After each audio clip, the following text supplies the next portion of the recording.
Paul McCartney has penned an impressive array of classic songs throughout his illustrious career. Together with John Lennon, he was instrumental in crafting the majority of the Beatles' iconic songbook, contributing to timeless tracks such as Let It Be, Yesterday, Hey Jude and Penny Lane. In 1972, after thinking about the dynamic creative cooperation between Lennon and McCartney, Music and Musicians magazine's Wilfred Mellers stated that the unique synergy was generated by the different approaches of the two musicians. He elaborated on how the poetic beauty of Paul countered John's fiery energy, and how the steadiness of John strengthened Paul's innocent aura.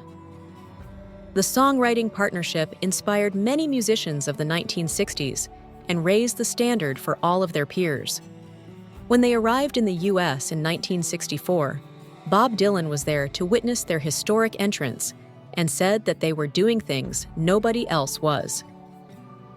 Despite his silence at the moment, he later expressed his love for their music by commenting on their bold chords and strong harmonies.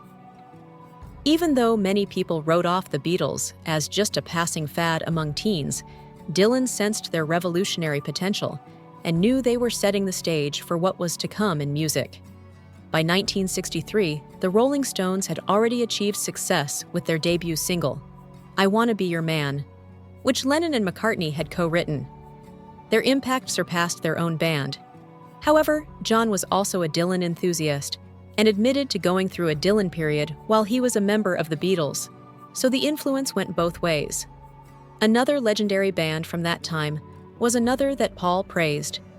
He mentioned the Beatles' amicable competition with the Beach Boys during an appearance on The Ronnie Wood Show. He lauded Brian Wilson as a remarkable composer and said that the pressure to do better came from their rivals.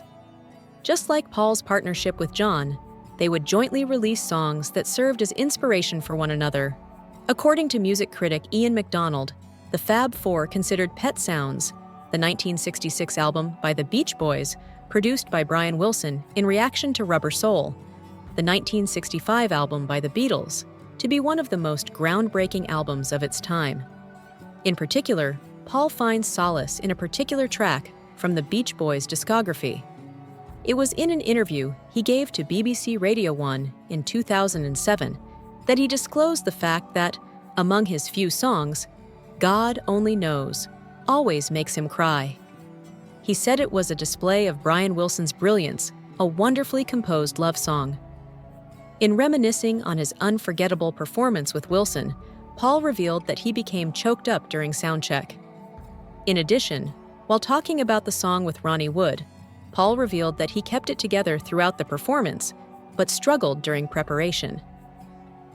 The notion of performing with Brian Wilson added to the emotional burden of the song, which he found overwhelming. As he put it, music is like little vibrations that add up to a huge effect, and he stressed how significant this is. In conclusion, Paul McCartney's work as a solo artist and with the Beatles has inspired and moved many people. His contemplations on teamwork, rivalry, and the profound impact of music showcase his profound talent and enduring impact.